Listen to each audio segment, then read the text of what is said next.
And tonight, in a brand new interview, former Secretary of State Hillary Clinton is telling CNN's Christiane Amanpour that Donald Trump will likely be the Republican nominee.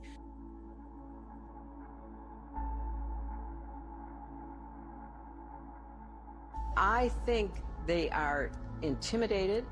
They oftentimes, say and do things which they know better than to say or do. And it will require us defeating those most extreme measures and the people who promote them.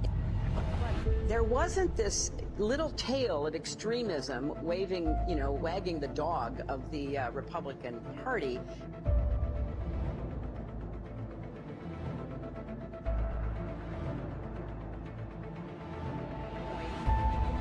Maybe there needs to be a formal deprogramming of the cult members, but something needs to happen. And how do you do that? Because you said you have to defeat them by defeating their leader. Their leader is Donald Trump. Even you have said that you expect him to be the Republican nominee. How does this change at all? And sadly, so many of those extremists, those MAGA extremists, take their marching orders from Donald Trump, who has no credibility left by any measure.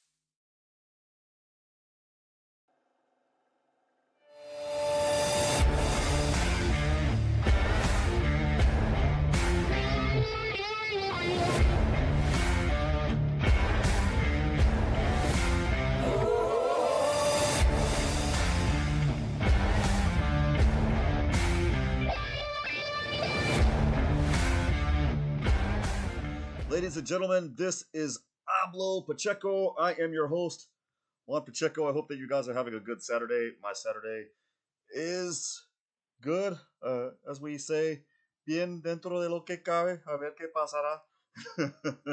I was supposed to be on at 3 Eastern Daylight Time, but my day job calls. And then I was supposed to be on at 7 Eastern Daylight Time. And then my day job called. And then I was supposed to be on 10 minutes ago. But at that time, OBS decided that it hated me. So I apologize, ladies and gentlemen. I'm very sorry. This is the second stream, ladies and gentlemen. The second stream on other platforms where we are opening up the minds of the masses and giving the left a little bit of emotional damage. Yes, giving the left a little bit of that emotional damage indeed. And ladies and gentlemen, we are going to continue bringing the pain, ladies and gentlemen. That's what we do. That's what we do. But first, shameless plugs. If you like what you see here, follow me on X, ladies and gentlemen, at Pablo_Pacheco. I'm going to be on there posting stuff more than I am on the other platforms, more than I am on Rumble, ladies and gentlemen. So please support me there. Follow me on X. And if you like what you see so far, please support the Burger Fund. On other platforms, we call it the Mickey D's Fund. Ladies and gentlemen, send me a Cash App. I'm not monetized on other platforms yet, and it'll be a long while before I reach the monetization because we got to reach a certain amount of hours, and I'm studying for the bar exam come July 28th, the California bar exam, so I'm studying to take that, ladies and gentlemen. So in the meantime, please support me by sending a Cash App at $JPACHJR1980. Again, that, ladies and gentlemen, and you saw the merch, ladies and gentlemen. You saw the t-shirts. I have some of the t-shirts. I'm going to be sporting them on the next couple of episodes. Back USA merchandise store. Ladies and gentlemen, that is at Fallback USA, the number 2.myshopify.com. fall.com. Again, that is fall.com. And we are, ladies and gentlemen, at the Real News with Lucretia Hughes and Dave. They're going to be having a rally within the next 4.5 weeks, a little under 4.5 weeks, in Georgia at the Fallback merchandise store at the link that I just gave you will help tremendously. But also, you can support them by sending a cash app at Lucretia Hughes 44. Again, that's $ Lucretia Hughes 44. Again, $ Lucretia. The way that this works is we're going to stop at the roughly 7:10, I'm sorry, 8:10, 8:15 mark. That would be 7. And if you want to hear the rest of the show, to get a little bit spicy, that's where we get to talk about certain things and play certain things that we probably wouldn't be able to play on certain platforms. Don't want to get suspended and banned. Going to be a split, 30-minute split. Particular point we will close off. And once we cue, head on over to Rumble, ladies and gentlemen. And get started with the topic of Mahmoud Khalil did some things that got him in trouble. And because he got himself in trouble, other people are catching that smoke too, ladies and gentlemen. This is also in part why I'm late. He invoked the Aliens and Enemies Act, ladies and gentlemen. He invoked the Aliens and Enemies Act, ladies and gentlemen. Donald Trump invoked the act. We're going to go ahead and go into that, ladies and gentlemen, because it's a very important act. It's actually part of a series of acts known as the Alien and Sedition Acts. These are 300-year-old acts, ladies and gentlemen. 300-year-old laws. 300 years old? Well, okay. All right. I'm lying. Laws. Okay. You got me. Touché. Touché, mon frère. Touché, mon frère. But one of the acts that is still long-standing, it's good law, all the is the Aliens and then El Tren de Agua. Now, if you followed me on Rumble, you'll notice that I talked about El Tren de Agua last year. On John Galt's channel, we talked about it vehemently. John Galt, by the way, follow him at the Urban Landlord on some of the. But ladies and gentlemen, this particular act just says that if you are involved in an incursion, an unlawful incursion, if you are involved, and the president can just expel you. You're here. Bye-bye. You're done. Get out. Being here. So therefore, get to stepping. Get to stepping. She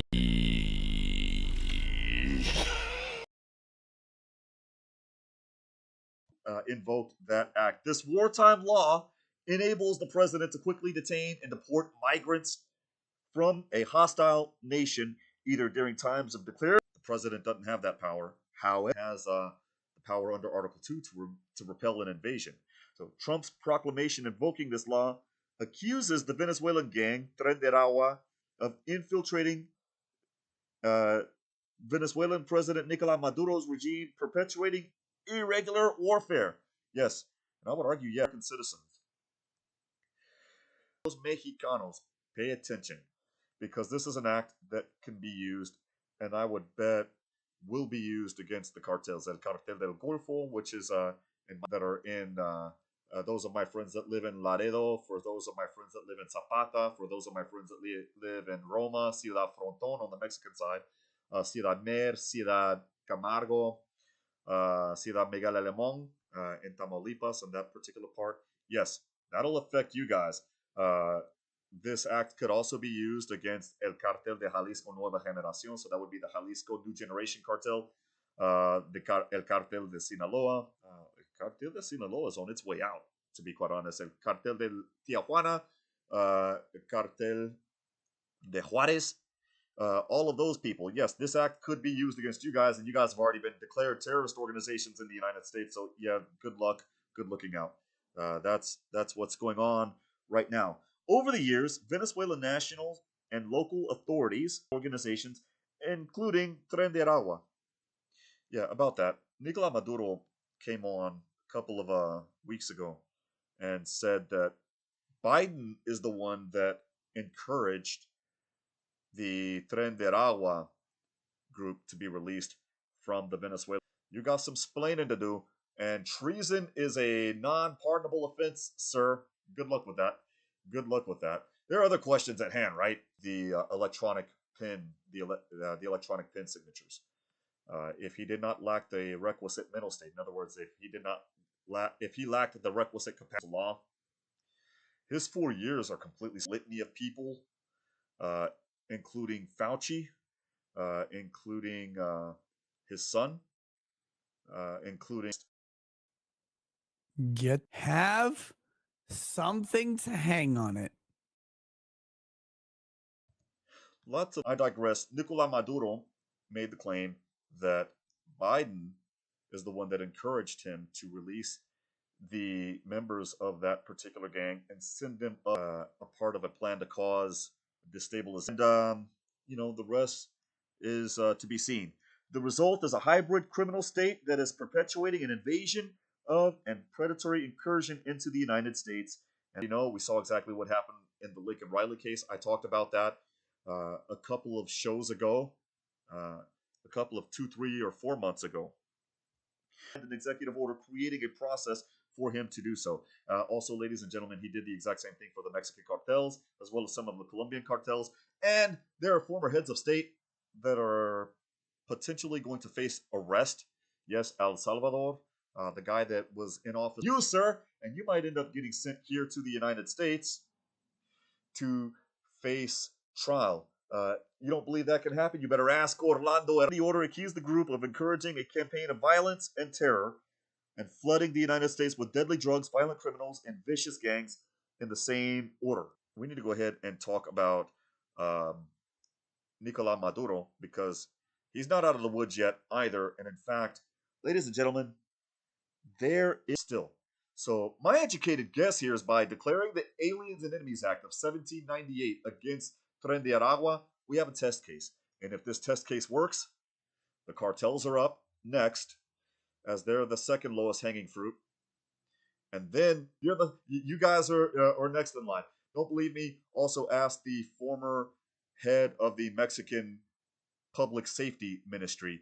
He's also doing time right here. Ladies and gentlemen, things aren't looking too good. So I think that what this is that the chess pieces are being moved, if that makes any sense.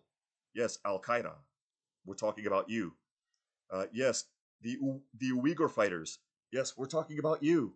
I'm going to go ahead and segue because Hamas is the reason why somebody is in a crap load of trouble. I mean a crap, I dare say, talking about certain students and graduates at Columbia University, and it all...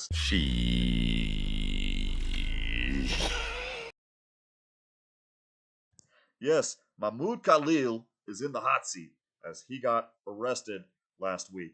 Now, a lot of you guys are thinking this is old news. Yes, we're not able to go over before. And so because of that, we get an opportunity to discuss this in a little bit more detail. There are a couple of other nuances that we're going to have fun poking at. Ladies and gentlemen, in some of those nuances, in some of the videos, Mahmoud Khalil has been detained. Enforcement. Yes, sir, ladies and gentlemen. They got him. They got him. Indeed, they got him. And, there are certain questions at hand, but I digress because I don't want to go. They got him. And when they got him, a whole flood of legal questions are at play. Now, I'm going to look up front. I am not saying there's any confusion there, but I do want to go ahead and discuss these nuances, ladies and gentlemen, with you.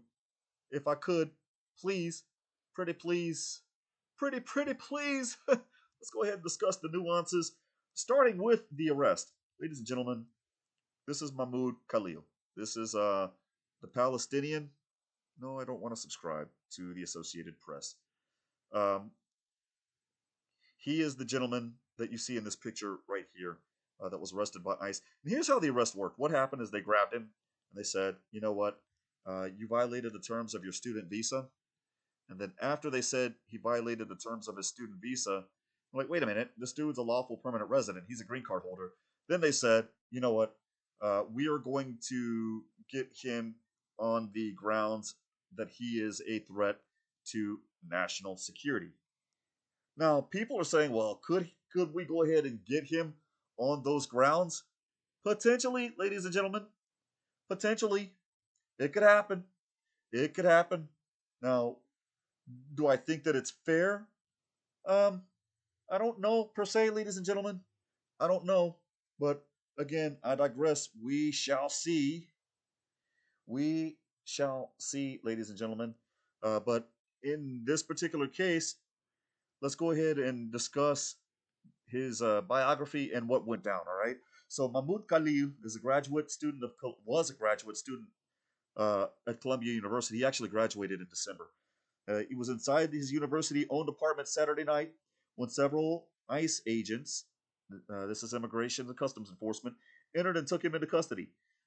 This is per his attorney, Amy Greer, high-powered, board-certified immigration attorney.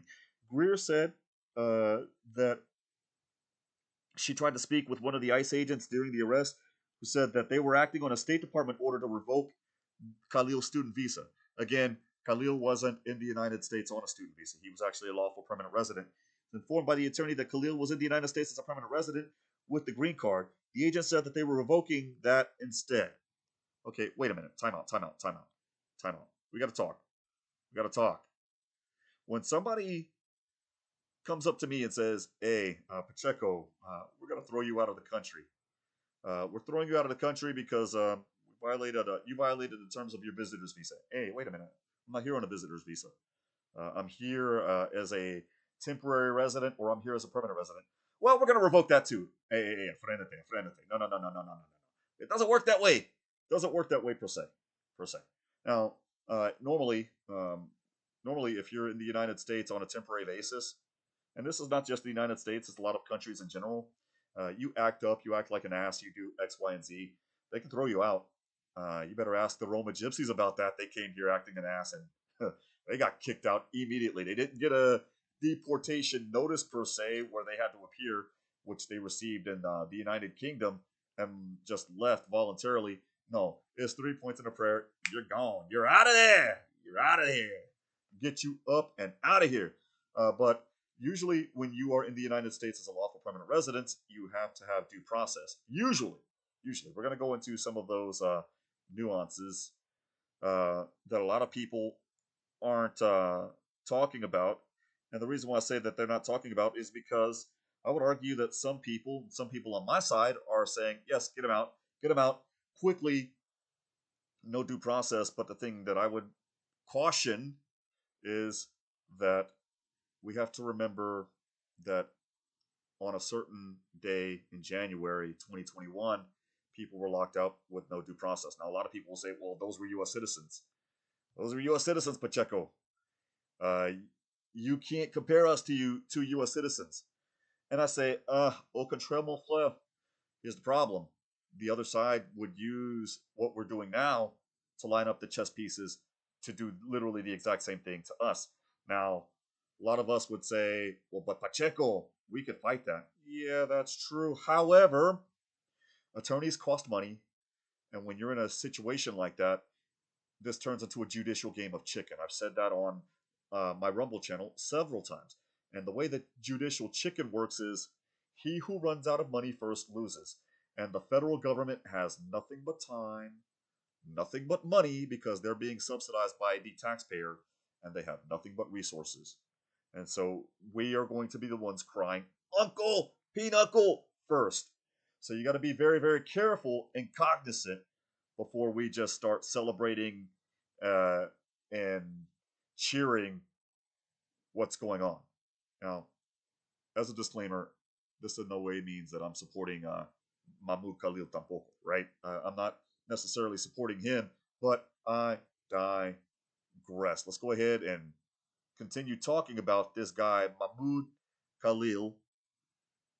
Now, a spokesperson for the Department of Homeland Security, Tricia McLaughlin, confirmed Khalil's arrest in a statement Sunday. This was last Sunday, by the way, describing it as being in support of President Trump's executive orders prohibiting anti-Semitism. Wait. You're going to arrest somebody because they're anti-Israel? Um, okay, if he were here on a visitor basis or a temporary basis, look, I could understand that, but he's a lawful permanent resident.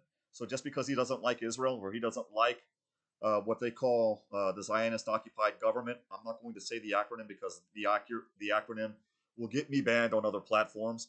But you're saying that just because that he's against Israel or he's against the Jewish people as a religion, that there's a that we need to throw him out.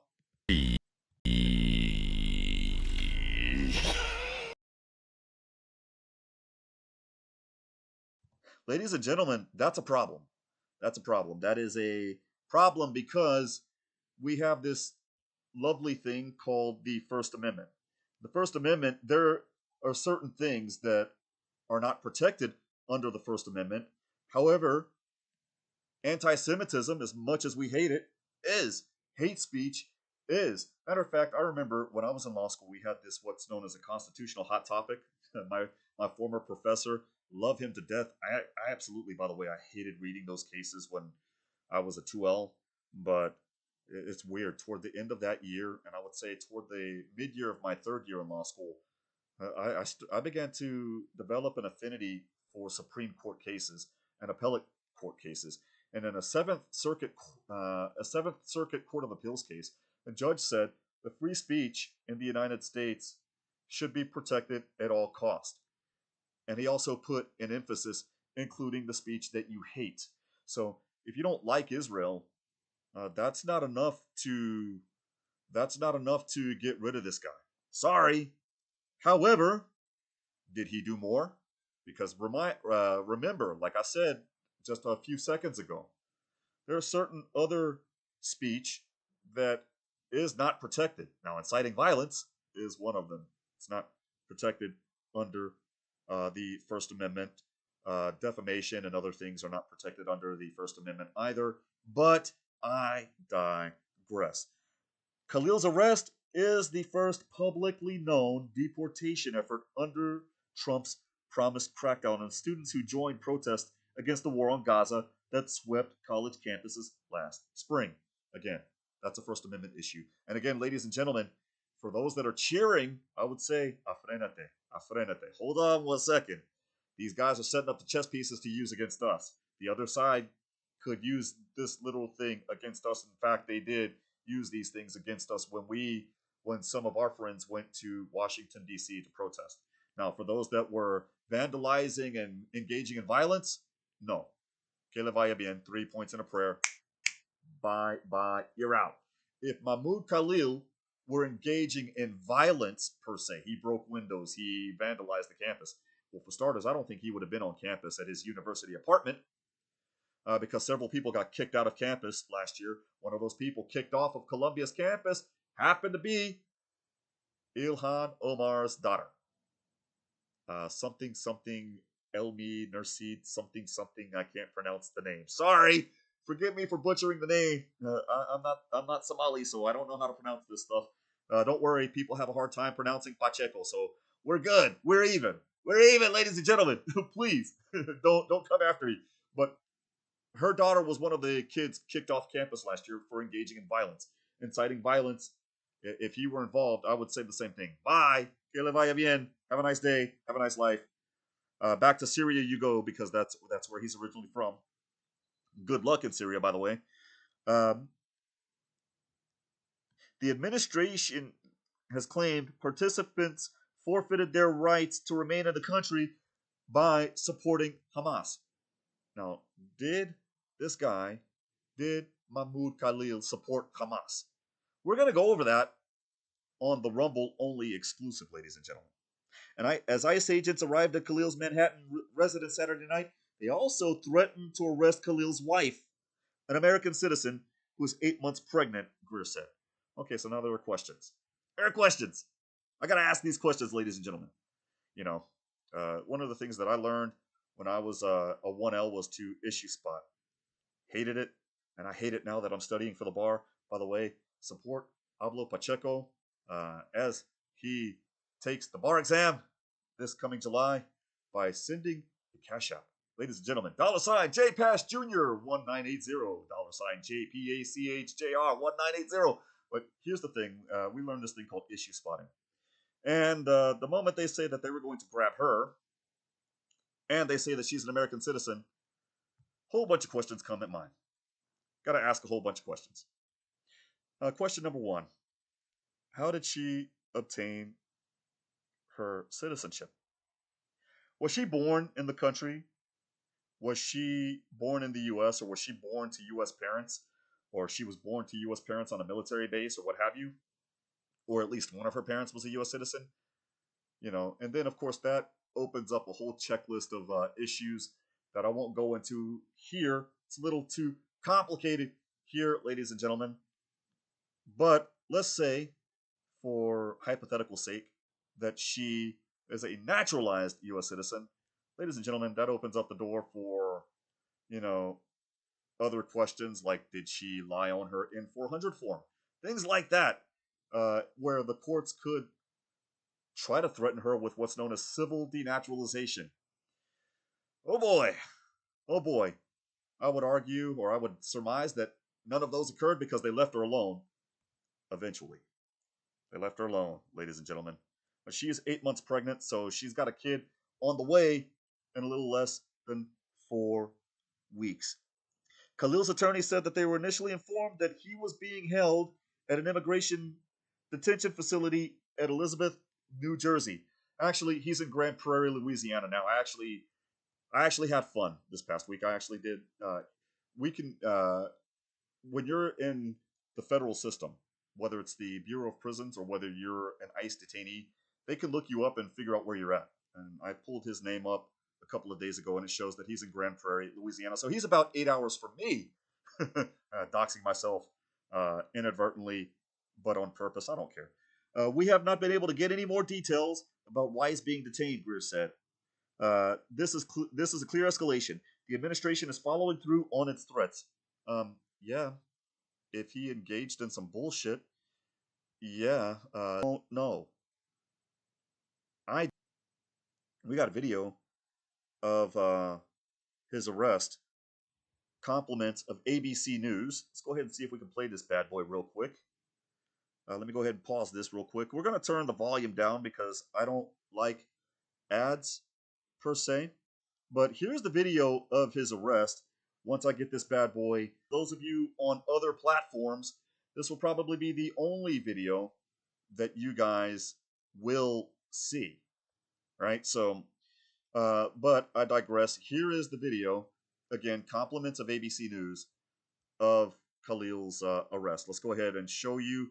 This is, hello, Dave Muir. How are you doing? Let's go ahead and let this bad boy play.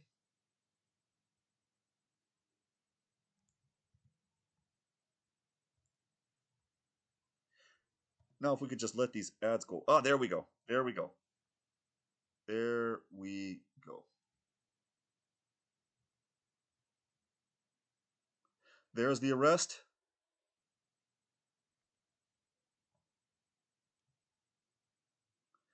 And the guys with the faces blurred, those are the ICE agents. Notice that they're in plain clothes. They're not dressed up in military garb like you saw in some of the videos going on in California, some of the videos going on here.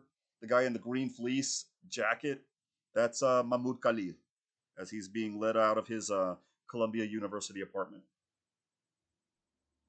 And off he goes. 3 points and a prayer.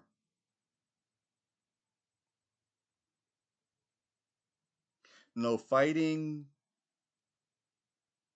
No, well, I don't know about the screaming per se, but no resisting. Pretty uneventful. By the way, ladies and gentlemen, that is your cue. Even if you're being arrested, I would honestly say, you know what? 3 points and a prayer. Just make it as uneventful as possible. You don't need to make such noise, such fuss. Ladies and gentlemen, the other guys will do that for you. We will do that in some cases, Not in this case, obviously, because I don't know what this guy was actually protesting. I understand that the protests at Columbia University were designed to make noise regarding the Israeli bombings of Gaza, which, in my honest opinion, I hope both teams played a good game. Uh, the Palestinians, specifically the Hamas militant wing, did what they did. Of course, Israel reacted. What did you think was going to happen? It wasn't all hunky dory, right? All butterfly that we will see the after the hour. Khalil situation continues for Columbia students, continues for the worst uh, in that regards. Why does it continue for the worst? Well, it's simple. The article speaks for itself. The article, again, speaks for itself, ladies and gentlemen. Columbia University students got expelled. Yes, out of here. Goodbye. You're done. No refunds. No refunds at all. You can go ahead and catch some of that smoke. Oh, and by the way, the fact that there's no refunds means we're keeping your money. Your money. Several students have been expelled or suspended. Specifically, those students that took over a campus building during pro-Palestine protests last spring. So the question is, Mahmoud Khalil, were you involved in taking over buildings? Last I understood, he was not. In fact, he wanted to stay as far away from that bullshit as possible. But did he encourage it? If you did, oh, sorry, buddy. Bye. Que le vaya bien. But for those that were directly involved, you're out. And for those that were on student visas, you're done as well. Some people were temporarily. Some people had their diplomas revoked as well. Basically, what that means is if you graduated last fall, uh, you have to reapply for your diploma to be reinstated at the end of the spring, and you go before, what was it? It was the Judicial Council when I was in college, about 15 years ago. So, yeah, about 14, 15 years ago, and they don't have to restore your diploma, ladies and gentlemen. So you basically spend all that time all for naught. You don't have an official diploma. Now, my degrees allowed me to develop several skill sets, so I can still use those skill sets. Look for unconventional ways of earning money. That's the way that works, ladies and gentlemen. In a campus-wide email sent Thursday, the university said that its judicial board had issued its sanctions against dozens of students who occupied Hamilton Hall based on its evaluation on the severity of the behaviors. Uh, they don't mention that Mahmoud Khalil's master's degree. Oh, I'm sorry, he was a PhD student. So it doesn't say that. They don't say that his doctorate degree got revoked. If his doctorate degree got revoked, well, buddy, you're out of here. Bye. The university did not provide a breakdown of how many students were expelled, suspended, or had their degrees revoked. Again, the question is, Mahmoud, were you one of those students that had your degree revoked? Today, the Columbia University Judicial Board determined findings and issued sanctions to students ranging from multi-year suspensions. So that's like your semester suspension. You usually get that for plagiarism. Your multi-year suspension, so your 1 or 2 year bans for even more worse rhetoric. Temporary degree revocation. I mentioned that, and expulsions that happened to Ilhan Omar's daughter for the occupation of Hamilton Hall last spring. With respect to other events taking place last spring, the UJB's determination recognized previously imposed disciplinary action. The return of suspended students will be overseen by Columbia University's Life Office. Columbia is committed to enforcing the university's rules and policies and improving our disciplinary process. The outcome issued by the UJB is based on its evaluation of the severity of behaviors. Again, got a quick question.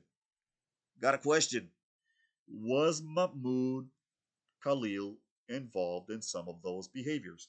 Was he involved in some of the bullshit translation? for the other person that's listening. And thank you for joining Pablo Pacheco, to the other person in the chat. I greatly welcome you. The question is, was he involved? A lot of people aren't looking at that. A lot of people are just saying, look, he did what he did. The question is what did he actually do? Right? That, ladies and gentlemen, is where I have to think with a more level head and say, hey, afrenate. I need to figure out what actually happened first before I can decide, before I can make a mental opinion that says, me personally, yeah, he should GTFO. Get out of here. Bye. Get out. Get to stepping, as Martin would say. But I don't know. And again, like I mentioned, if we're not careful, we don't take notes on what happened on January 6, 2021, this could be the chess piece that could justify these same measures being used against us. When we get back, we're going to go over videos, ladies and gentlemen. We're going to go over several videos. What videos do you talk about? Well, you don't. If you want to know what videos we talk about, my friend, you need to join us on Rumble. You got to join us on Rumble, ladies and gentlemen, because we're about to stop here, but we're going to give you a little bit of time by playing a couple of commercials, ladies and gentlemen, on Pablo Pacheco. Please stay with us.